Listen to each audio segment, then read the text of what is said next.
Bandz and make her dance. Bandz and make her dance. Bandz and make her dance. Bandz and make her dance. Bandz and make her dance. Bandz and make. So as you guys can see here, we're doing some squats with Bandz, and these are monster mini bands from Elite FTS.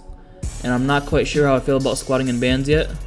I definitely like them for speed deadlifts or deadlifts in general. For squats, I'm not too sure yet, but my coach programmed them in my program for this week, so I'm gonna go do them. As you can see, we have 455 pounds on the bar, plus the band tension. So the bands at the top of the lift, they're not gonna add a bunch of tension because they are mini bands, they're monster mini bands, but the weight at the top of the lift is probably around 495 pounds, maybe a little bit more, a little bit less. And my depth here, it was decent, but it could always be better. My problem is not opening up my hips enough. I have to really open up my hips and open up my knees so I can sink into the hole. Ever since I've been squatting, I will squat with my knees directly forward, and I get a really good drive out of my quads like this, but it makes it harder to hit depth. And I'm not cheating depth by like a very noticeable amount, but it's enough to get red flagged at a competition. So what am I going to do to prevent this?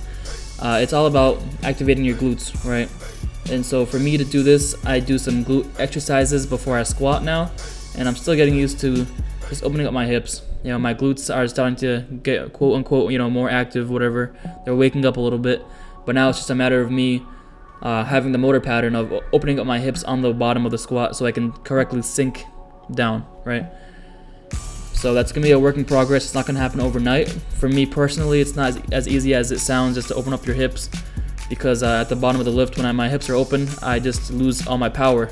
I don't get a good drive out of my quads, at least not as much when my quads are directly forward.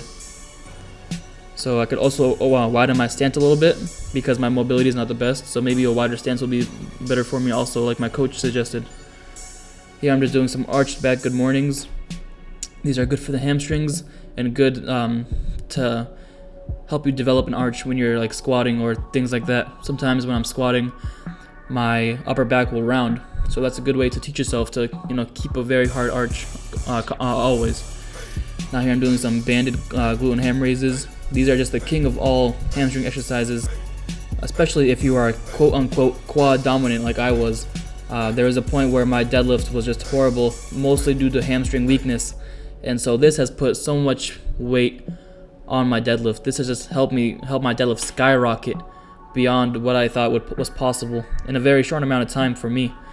So I definitely recommend glute and ham raises over any hamstring exercise ever, anything else. There's just nothing that compares to the sheer strength you have to have in your hamstrings in order to pull yourself up with your own hamstrings. That's just craziness.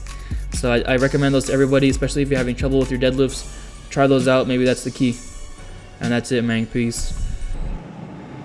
Guys, I can explain. It's just on the way home and I just can't help myself. McDonald's, please sponsor me. Please. Hi, welcome to McDonald's. This is Carolina. How may I help you today? Hello, can I get 4 cheeseburger, please? 4 cheeseburgers, anything else tonight? That's it. Alright, your total comes to 46 cents a Sacramento, please. Thank you very much. Thank you. Fucking LOL.